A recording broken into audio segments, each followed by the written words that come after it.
every time I go back to Flint, I've been there so many times, but it's like you learn something more horrifying. So the last time I was there, I wasn't aware that there's this huge epidemic of teen suicides in Flint.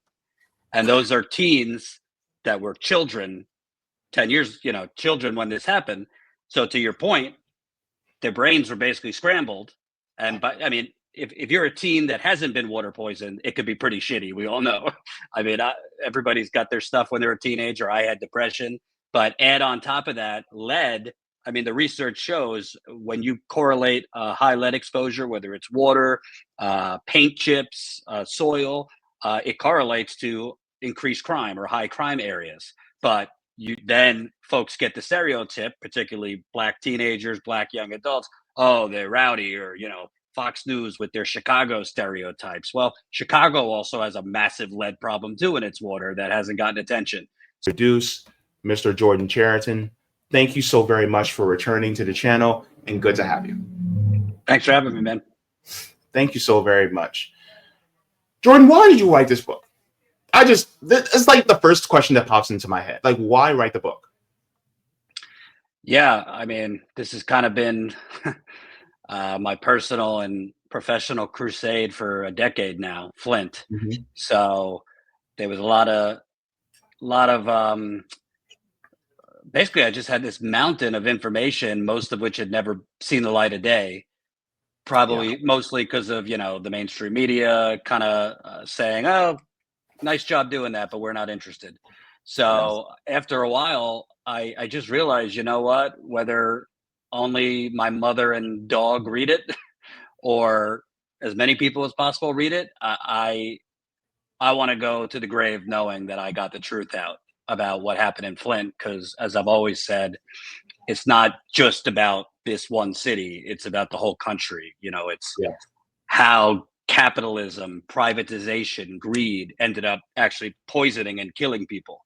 So the motivation was really, what, I have enough for like 3 books, but I had enough in terms of reporting, new information, the human interest, and it was all kind of all over the place, and stories I wrote, documents I have, notes. So I said, what, it's now or never. So that's why I decided to do it, to get the truth out. And also, sadly enough, not only do most Americans not know the truth, but most people in Flint don't know the truth. So that was the main motivation, getting the truth out there. Yeah, absolutely. And, a lot of us, we talked about the Flint water crisis. Wasn't it Michael Moore that did the documentary, and he covered part of the Flint water crisis? I'm forgetting the name of the documentary exactly. Yeah, Fahrenheit 11/9. Fahrenheit 9/11. Yes. Yeah.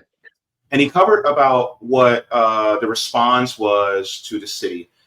And just to let everybody know, Flint is and not that, race does play a part in this, because Flint is a majority Black city. It's about 55-ish% Black.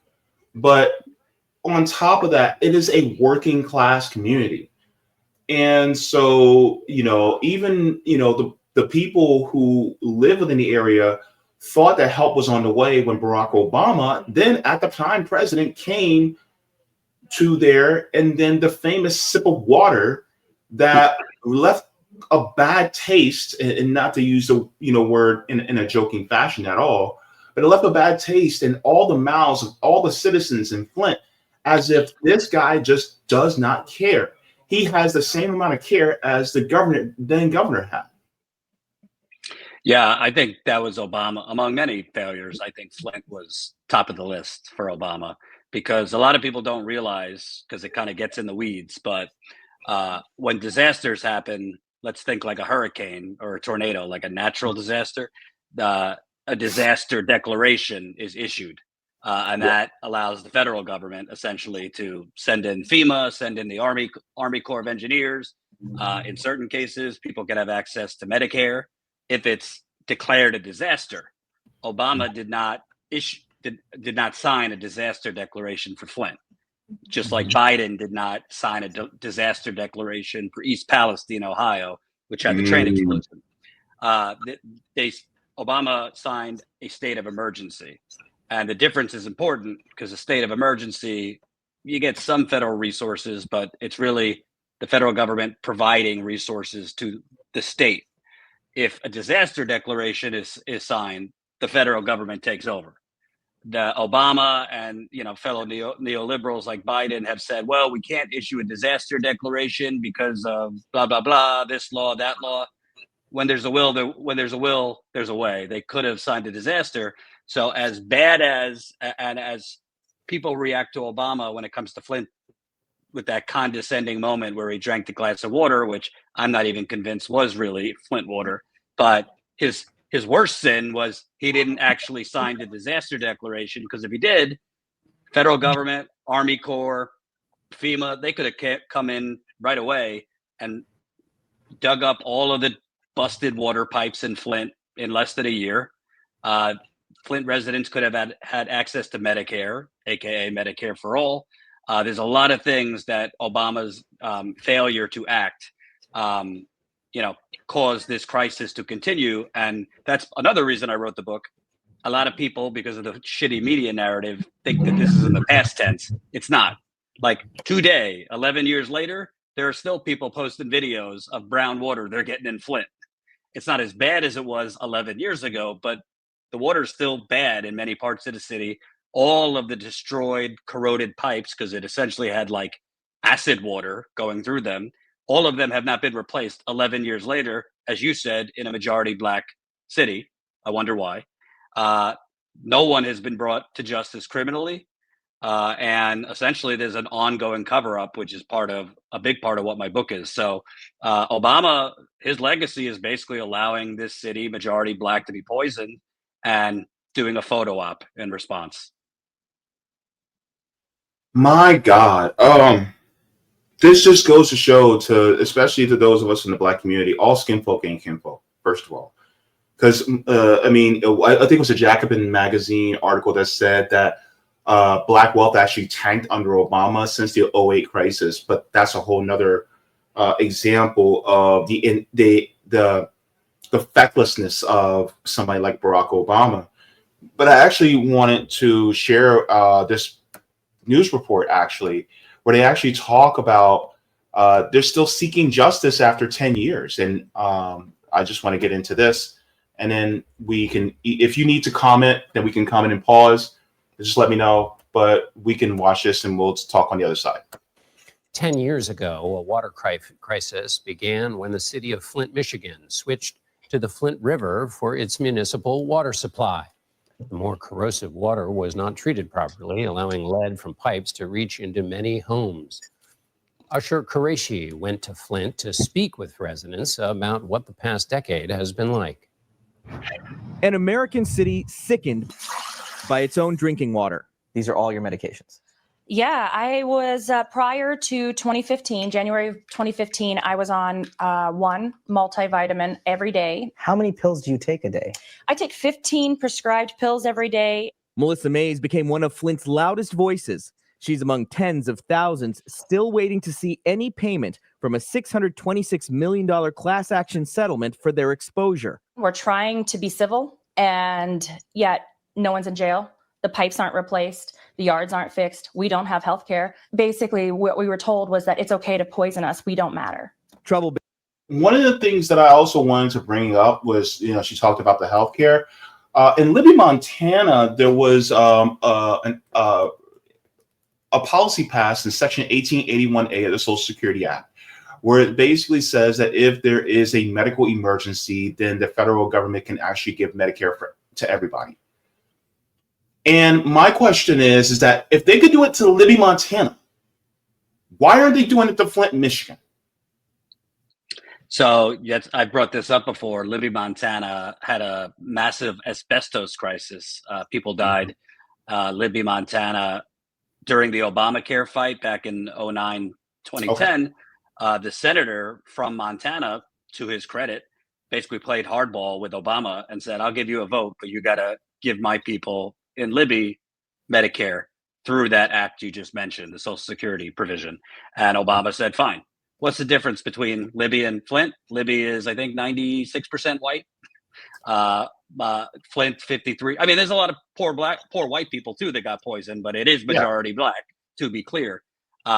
So there was, I mean, the residents have been fighting for 11 years for Medicare for all, but it was never really pushed by the senators and congressmen in Michigan. It was never pushed the National Democratic Party. They got a short-term Medicaid expansion in Flint. And when I say they, I mean children, people 21 and under. So the kids got the Medicaid expansion. Adults were kind of SOL. Obviously, we care about the kids, but lead destroys adults too. And there was more than just lead in the water. There was bacteria. They found PFAS, which are those forever chemicals. There was all sorts of stuff. I mean, chloroform. There was arsenic, all E. coli. There was a lot of stuff other than lead. And all Flint got, again, age 21 and under, was a short-term for a few years Medicaid expansion. I talked to residents, including Melissa, who you just played that clip. I mean, they're facing bankruptcy because they've maxed out their credit cards for doctors. Because people should know, when you're dealing with lead and heavy metals, you can't just go to your doctor around the street. You need environmental doctors, you need specialists. A lot of insurance plans don't cover it because we have a predatory, corrupt insurance system. So essentially, snap of our finger, with your coffee in the morning, you're watching the news, you hear about the billions we're sending to every other country. They could have provided Medicare to the people of Flint easy. They could have replaced these pipes easily. It would have been pennies on the dollar for the money that we print, but they didn't do it. I think it's a mix of both race and class. It's a majority Black city and it's a poor city. And Flint once was, this was in Roger and Me, Michael Moore's original documentary, Roger and Me. I opened my book kind of setting the scene. Flint, a long time ago, like 50 years ago, was like the envy of America. It was like the birthplace of the middle class. The auto industry was born in Flint. That's why it's called Vehicle City.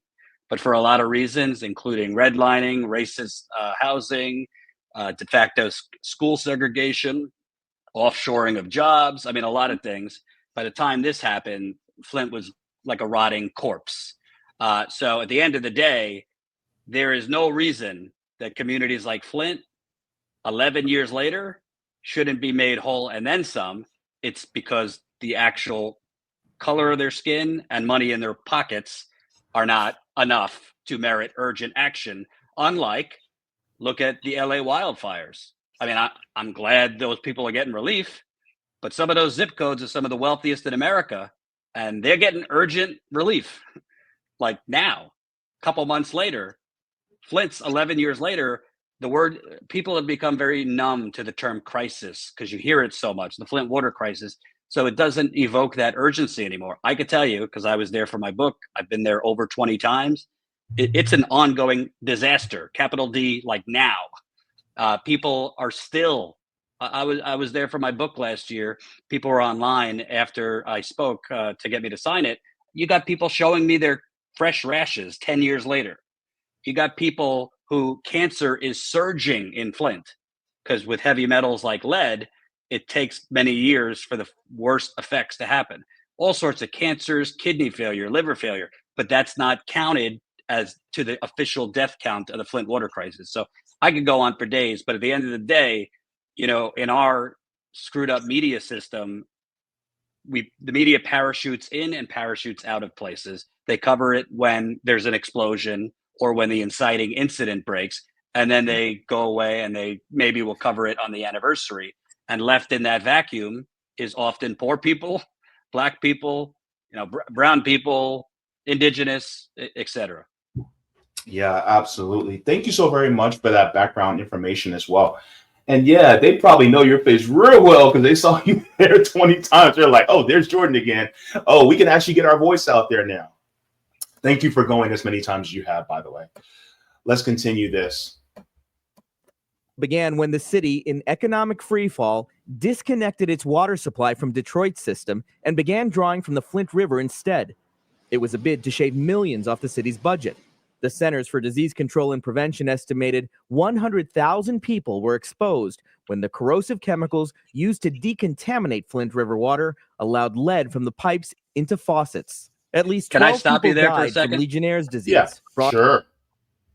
So I wanted to stop you there because this is the problem with our mainstream media. That so many people, and that was another reason I wanted to write this book. The media narrative for 10 years, 11 now, has been, oh, this was just some tragedy born from government officials that wanted to save money. You know, that anchor said, cut corners. This was not an effort to save money. This was a privatization scheme to make money. This was not about like, hey, let's cut the budget by using our river for free.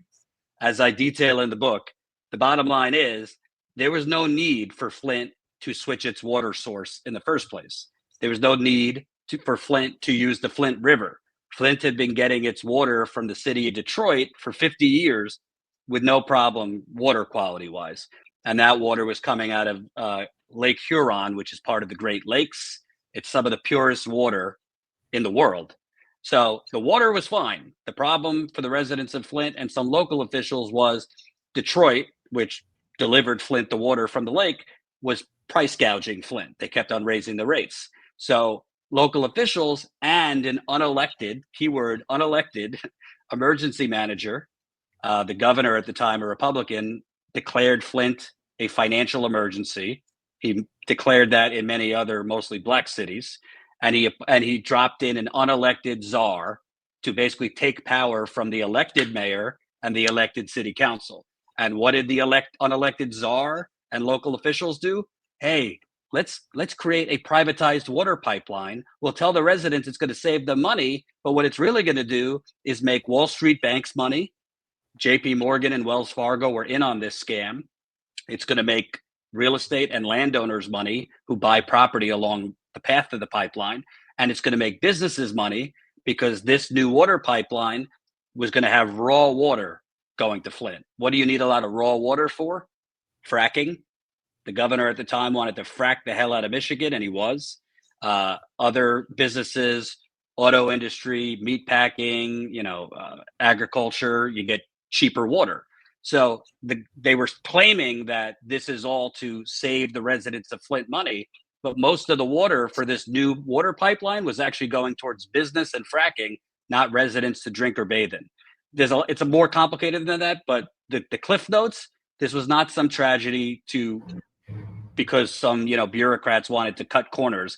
This was a Wall Street scam, and why I always tell my audience, don't think it's just Flint, because this kind of shit's happening all over the country through bond deals, through municipal bonds, through government, public-private sector, public-private partnerships. It's just a fancy term for privatization. So I wanted to point that out because it really pisses me off every time I hear news anchors who don't know anything basically present this as, oh, it was just, they forgot to add the chemicals because they were trying to save money. Not the truth. Thank you very much for debunking that corporate narrative, because honestly, a lot of times people think, well, it's just happenstance that this happened. It's like, no, this was an unnecessary thing that they did really because of greed, and now they just want, and now many people suffer. But the thing is, like, even though people suffer, they don't really care that the people suffer, because really it's collateral damage just for them to get more money on their dividend checks. Exactly. All right. Thank you so very much for that. This is why you guys gotta support independent media, because we gotta debunk these narratives, man. Whew. All right. Let's continue. Disease brought on by bacteria in that water. Results from children's blood tests were a red flag for one pediatrician. There is no safe level of lead. By summer 2015, Dr. Mona Hanna Atisha discovered that the number of children with dangerous levels of lead in their blood doubled. That is the moment my life changed. As a pediatrician, we know what lead does. It's damning. It is a potent, irreversible neurotoxin. There's no safe level. It erodes cognition. It twists behavior. It can alter the life course of a child, and worse, it can alter the life course of a population of children. Okay, so a lot of times people talk about, the physical damages of lead, which is absolutely true. But a lot of people also don't talk about the mental damages that lead does, especially to a developing brain. And so I just want to share this as well, because I think this is just as important. This is from the National Association of Health, the NIH. This is part right here where it talks about lead. It says, although epidemic, let me enlarge this just so that people can see very well. Okay. Let me see. Did I go a little bit? Okay. Oop. All right. Although epidemiologists have hypothesized a relationship between child lead exposure and adult psychopathology, another way of considering the link between lead and behavioral dysfunction focuses on personality features that may impair an individual's capacity to lead a happy, successful life. Decades of research using the Big Five framework to represent 5 broadcast factors of personality have identified a combination of traits, including poor impulse control, right? High antagonism, a tendency towards negative emotionality, and having a detrimental effect on love, work, and health that appear to predispose individuals to psychiatric illness. Few studies have examined personality traits in association with lead exposure, but adults occupationally exposed to lead have reported feeling angrier and more tired, tense, and depressed than their less exposed peers. These emotional symptoms seem to improve with the abatement of lead exposure.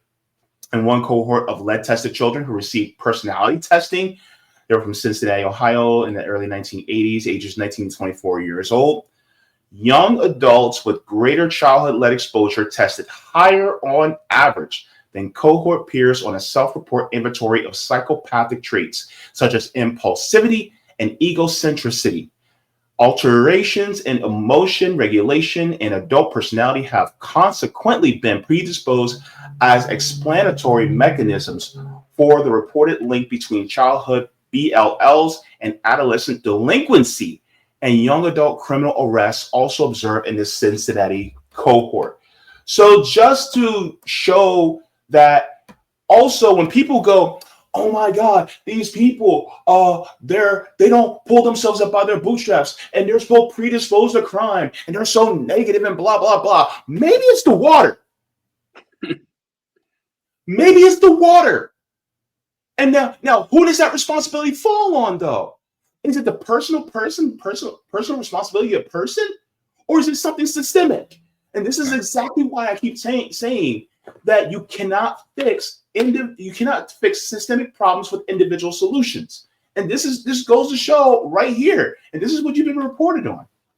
I want to add to that. Every time I go back to Flint, I've been there so many times, but it's like you learn something more horrifying. So the last time I was there, I wasn't aware that there's this huge epidemic of teen suicides in Flint. And those are teens that were children, 10 years, children when this happened. So to your point, their brains were basically scrambled. And if you're a teen that hasn't been water poisoned, it could be pretty shitty. We all know. Everybody's got their stuff when they're a teenager. I had depression. But add on top of that, lead, the research shows when you correlate high lead exposure, whether it's water, paint chips, soil, it correlates to increased crime or high crime areas. But then folks get the stereotype, particularly Black teenagers, Black young adults, oh, they're rowdy, or, Fox News with their Chicago stereotypes. Well, Chicago also has a massive lead problem too in its water that hasn't gotten attention. So the point is, impulse control. And I have met both children and adults in Flint, even off camera when I'm talking to them. They could go from 0 to 180 like that. And I'm not faulting them. They have behavioral problems because their brains have been affected. So in Flint, you got teenagers killing themselves who were poisoned as children. You also have a problem, Flint, there's cops are routinely pulling people over. There's high crime, but when your brain has been affected, you cannot respond to multiple directives from a police officer at once. You could only respond really to one directive because you can't process multiple things at once. So when a cop's telling you, put your hand on the wheel, but he's also telling you something else, there's a delay in response, and the police in Flint are not kind of giving the benefit of the doubt to those children or those teenagers or those young adults. So there's multiple problems. You also had occurrences. I interviewed a mother in Flint last time I was there. Her 20-something-year-old, committed murder. He did. I mean, he shot someone dead, but the court would not even hear the extenuating circumstances that he was a lead poisoned Flint child. Not to get him off completely, but at least at an attempt to reduce his sentence or some leniency. Court wouldn't hear it. And that's not just in Flint, that's been an issue elsewhere too. So as you point out, obviously the physical is what people focus on, the cancer, the illness, but mentally, from high crime to depression, anxiety, PTSD is through the roof in Flint from all of this, because it's not in the past for them. They're still living it. So honestly, a lot of these folks, I hate to say it, but it's almost like dying while living, if that makes sense. Yeah, and think about the delinquency in schools. A lot of times, Black people are overrepresented in students that disrupt the class and things like that, or they're sent to the principal's office. They're put in referral and things like that, or in school suspension or things like that. And so it's like, okay, and then on top of that, when it comes to cognition, being able to understand what they should be understanding at the particular grade level, and corresponding with their age. And the problem is that it sets them back. And so then people will think that, oh, well, these kids just aren't smart, when in reality is that they were poisoned. And remember what the doctor said. She said that lead is a neurotoxin. If I gave you a glass of neurotoxin to drink, would you drink it? People would be like, hell no, I ain't touching that. Get that thing away from me. And the thing is, like, we're allowing that to be in the pipes for people not just to drink, but also to bathe in, to wash their clothes in, right? And yet we don't think anything of it, because for some reason it's like it slipped the minds of people. And it's just crazy to me. Well, also, 9 times out of 10, whether it's Flint or another issue, the government making policy around these things, they don't live in the affected cities. They live in the suburbs out of it. Most of the cops don't live in the affected city. So you basically have the people presiding over the response, which there hasn't really been a good response, are totally removed from the lived experience of the victims. So, yeah. I mean, not to pick on anybody in particular, but I live in Maxwell Frost District, right? And 2 of the most unstable zip codes in Central Florida are 32805 and 32839, and those are within Maxwell Frost District. I mean, I've lived in both zip codes, and let me tell you, it is very economically depressed here. And my question is Maxwell Frost still living within this district? I don't know. But here's the thing. It's like, are you, doing legislation that actually would benefit this district? The question is, I don't know, because I don't see the results of it so far. But another thing is, it's like, what about, city managers, county commissioners, these people who are supposedly over our local governments? They usually don't live in these areas because they make good money, so they're not going to stay within these areas, which I think is a travesty, because if you really want to be a voice of the people, you need to be among the people. Mm-hmm. Absolutely. And you want to know something? At the end of the day, what we're talking about is much bigger than Flint, because I've been around the country. I mean, I remember in East Chicago, Indiana, which is in Indiana, 40 minutes outside of Chicago, there was poor Black and Hispanic community, crazy high asthma rates, a lot of respiratory deaths right next to Dow Chemical. So if it's not lead, it's other chemicals. And we have a pattern in this country of dumping all of our industry on Black neighborhoods, on Hispanic neighborhoods. I mean, go talk to the Native Americans, between the mining and the fracking, the high cancer rates. And now some of the white folks are experiencing it. We've been covering a story in Northern California. There was a lithium battery plant fire in Monterey County, which is about like an hour or so outside of San Francisco. I mean, lithium, when it burns, the fire department cannot put the fire out because lithium reacts to water. So they had to let it burn. And now a lot of white folks are sick in Northern California, chemical burns, nosebleeds, because they inhaled heavy metals, hydrogen fluoride. So now for all our, industrial buildup in this country, basically mostly white politicians decided to dump these things on poorer communities. There's not railroads going through Beverly Hills. There's not, mines or lithium mines going through affluent white neighborhoods.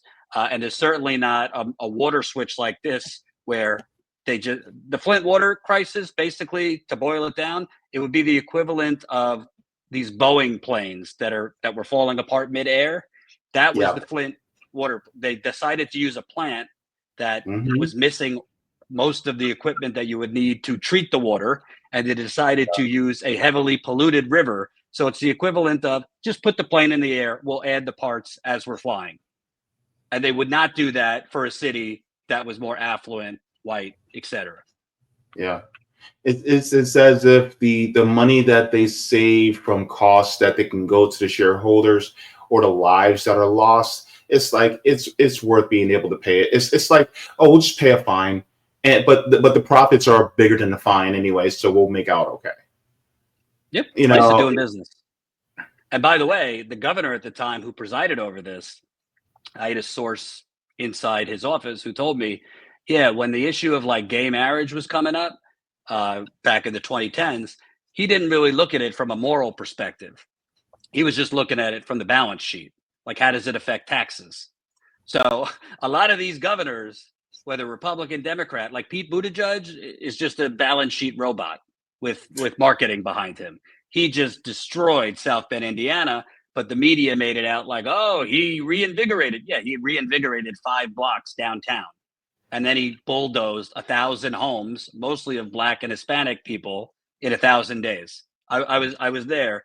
It's just a sea of empty lots of homes they bulldozed, and he beautified 5 blocks downtown. But the media frames it as like, oh, he's this wonder kid and he could do this for America. Well, that's the kind of stuff. Flint, Detroit, Milwaukee, Cleveland, I could go on and on. We have basically deindustrialized the country by having Wall Street and multinational corporations write our trade deals, which have sent our jobs to other countries. Whole communities in the Midwest and other parts look like a ghost town, closed down plants, closed down storefronts, and communities are like cities like Flint who go broke as a result. The government then does these kind of get rich quick schemes, and the people are left basically to pay the price, both health-wise and financially. Speaking of which, I actually covered this story a couple of weeks ago, where it gets even worse because, to be honest with you, our courts are really held in the hands of corporations. This is out of the truth out. It says Supreme Court weakens EPA's ability to limit discharge of raw sewage into water. And so this is a whole nother thing. So, I mean, it just egregious when it comes. And the thing is, like, that sewage is not going to go into the rich neighborhoods. It's going to go into the poor neighborhoods. It says here in a 5-4 decision, the court ruled that the Environmental Protection Agency exceeded its authority in requiring San Francisco to limit the discharge of raw sewage into the Pacific Ocean under the CWA, a bedrock environmental law credited with bringing American bodies of water back from staggering pollution prior to its passage in 1972. And just as a history lesson for many people, the Environmental Protection Act was actually signed into law by Richard Nixon. The Clean Water Act was signed into law by Richard Nixon, a conservative. And yet, you now have conservatives saying, well, this is just too far left. This is just too much regulation. Well, they might not be saying that when they're drinking poop, because that's literally what's going to happen. Raw sewage, there's a lot of stuff in raw sewage, but poop is one of them. And this is just goes to, the Supreme Court essentially You have a bunch of radical extremists that were paid for by the Federalist Society and others. They don't know anything. Infamously, during the Roe v. Wade, before they overturned it, I mean, one of them was embarrassed by the lawyers because he didn't understand the female menstrual cycle and had to be corrected. So you have judges making decisions based on zero expertise. That's why you have agencies, because you have people that would actually have expertise. So the courts are not supposed to be unilaterally canceling out agencies like the EPA, which I have a lot of problems with the EPA. It's corrupt in a lot of ways. Yeah. I'd rather the EPA be making the decisions than, Samuel Alito, Clarence Thomas, the girl from The Handmaid's Tale, Amy Coney Barrett, and these buffoons.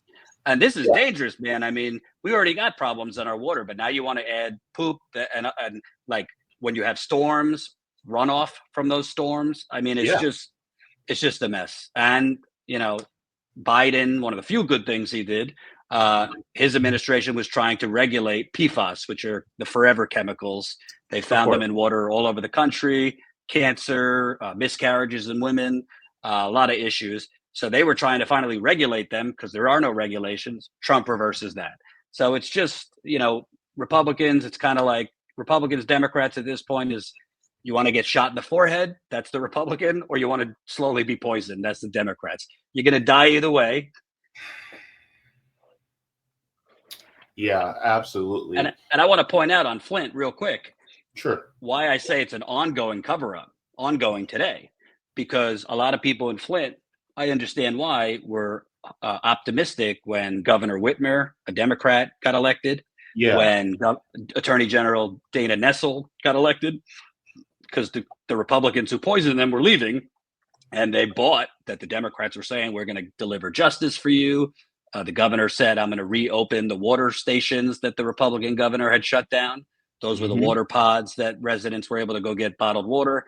The Attorney General talked tough about, going after the bad guys. Well, based on my reporting, and it's all exposed in my book, not only did she sabotage the current Democratic Attorney General, she sabotaged the criminal investigation, but she's actively covering up the Wall Street fraud that caused it. I have put in many Freedom of Information requests to get documents I know that they have that expose JP Morgan, Wall Street, and other government officials, Republicans and Democrats, and their financial scam that led to the poisoning of this community. First, their office told me they did not have the documents, which I knew was a lie. Then I publicly threatened to sue them. Then they found Jesus and said, oh, we'll look again. Then they magically found the documents they had originally told me they don't have, but then they told me they're not going to give them to me. So it's, people don't know the true layers of corruption here. But as I always say, if you don't live in Flint and you think this is just a Flint thing, let me tell you, it's coming to a neighborhood near you. It might not be water. It could be air. It could be soil. It could be a lot of things. But we basically have the government in a cabal with the private sector making decisions for economic development, i.e. privatization, and they don't care the collateral damage. Let the chips fall where they fall. Absolutely. In fact, now that you mention it, one of the last things I want to talk to you about is this article out of NPR that came out about a month ago. It says 2 years after derailment, toxic chemicals still roll through East Palestine.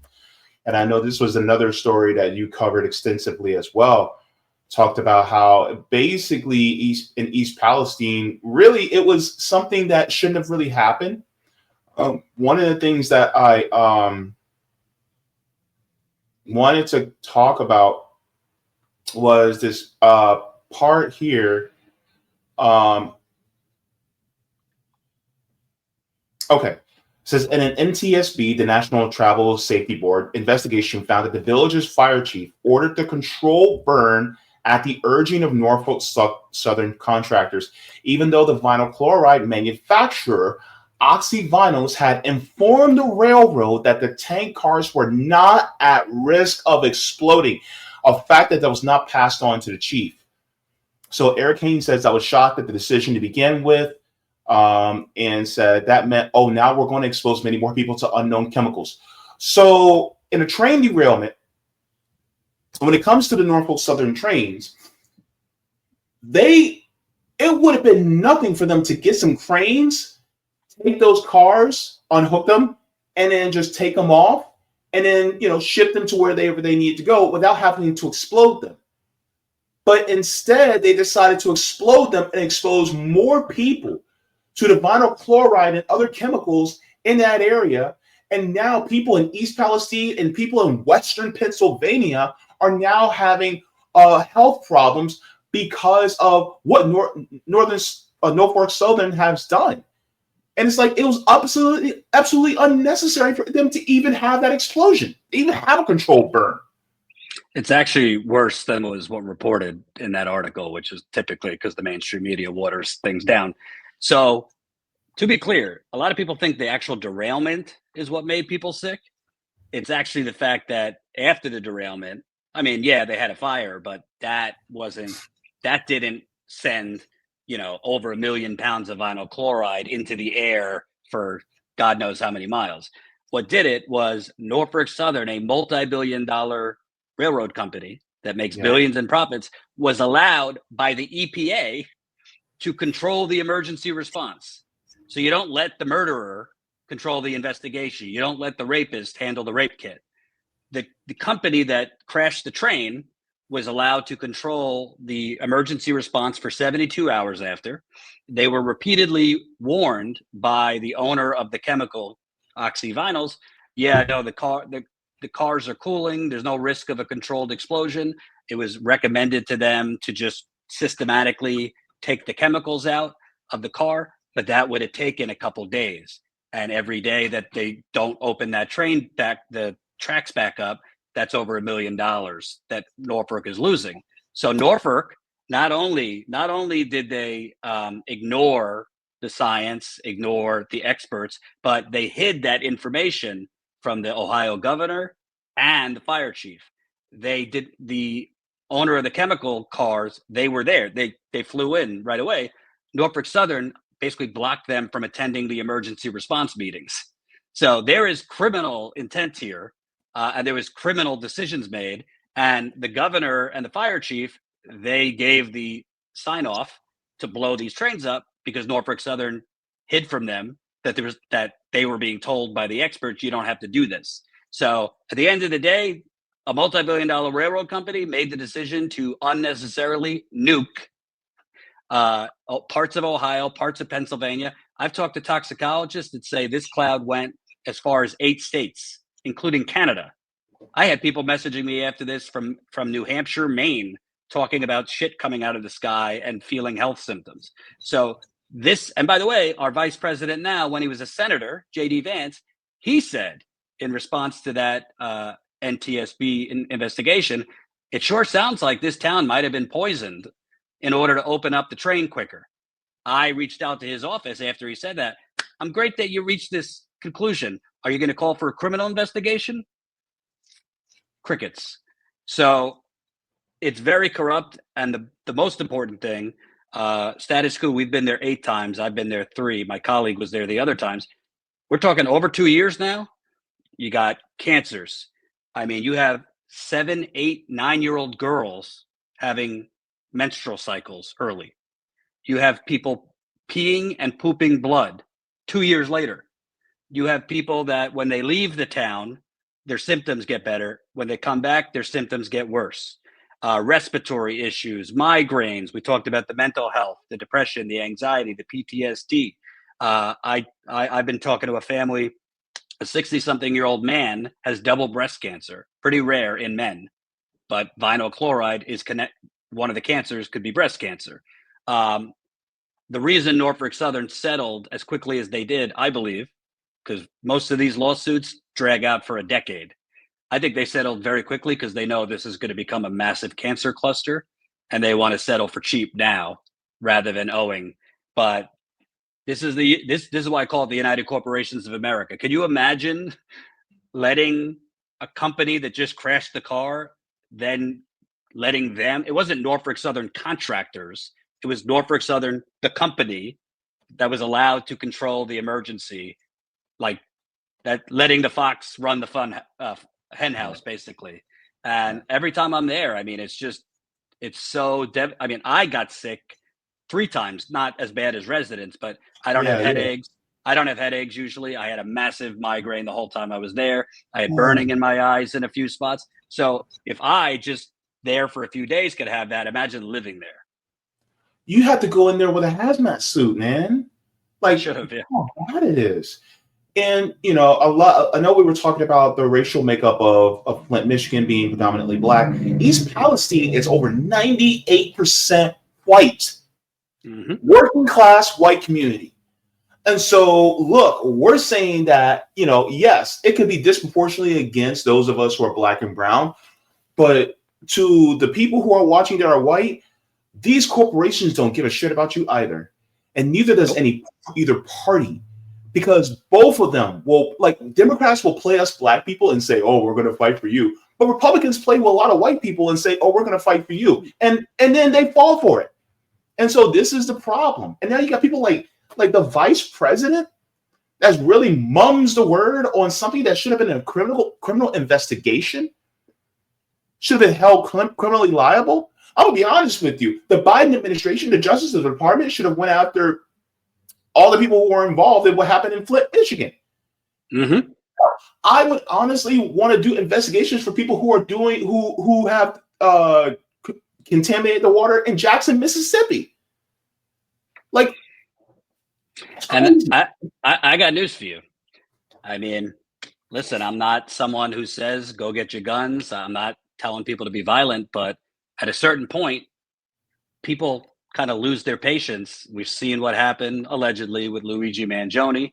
But if you keep on poisoning communities, black, brown, white, if you keep on, basically stealing money, I mean, that's what's going on every day in our government from us. And you basically poison communities, leave them to die, gaslight the community. It's all in your head. We're not finding any chemicals when we test. Eventually, people are going to get more than fed up, and there's going to be violence. I've been warning that for years, because if you basically, there's only so much abuse the masses could take. I mean, financially, but also from a humanity perspective. People are dying in these communities, from Flint to East Palestine. I'm covering some other ones too. And I just call them corporate sacrifice zones. These are not environmental disasters anymore. They're corporate sacrifice zones. The government is choosing, at the behest of corporations, to let these people slowly die. And I hope it gets more attention as we go. Yeah, definitely. Let me share everybody your book. I'm sharing this from an independent bookstore because, screw all those corporations. So this is actually out of Writer's Block bookstore. You guys can actually order We the Poison, Exposing the Flint Water Crisis, Cover Up and the Poisoning of 1,000 Americans. You can get the hardcover and the forwards by Erin Brockovich, which is really impressive. Yeah, I was very lucky. I've been lucky to get to know her. She's been fighting this way longer than I have across the country. So she was nice enough to write the forward. There's also an audio version for those that, would rather listen to a book. Mm-hmm. Definitely. Also, Jordan, where can they find you, and what do you have coming up next? Yeah, Status Coup. That's COUP on YouTube. So we are live most days. We're kind of all over the place. We've been covering the Luigi Mangione case. We were in Northern California covering that lithium battery plant fire I just mentioned. And right now, fingers crossed, we're making our first reporter hire. We're going to be hiring another reporter because we've been growing. So I've been interviewing for that. So you should see a new face on our channel probably within the next week or two. All right. Awesome. Thank you so very much for being generous with your time. I know we went a little bit over, but thank you so very much. And please don't be a stranger, Jordan. Absolutely. I'm glad you're doing better, and let's keep in touch. Yeah, definitely. Thank you so very much. Take care. All right. Bye-bye. Thank you so very much for watching my channel, and I deeply appreciate it from the top and bottom of my heart. If you wish to support the channel further so I can keep bringing you content that is educational and informative, you can become a patron on patreon.com/Jaybefaunt. You can find that link in the pinned comment or in the description below. No matter what you give, you'll be supporting independent media and education that helps make the world better. Thank you so much, and you can watch more of my content here. Mwah. Forehead kisses, and have a beautiful day.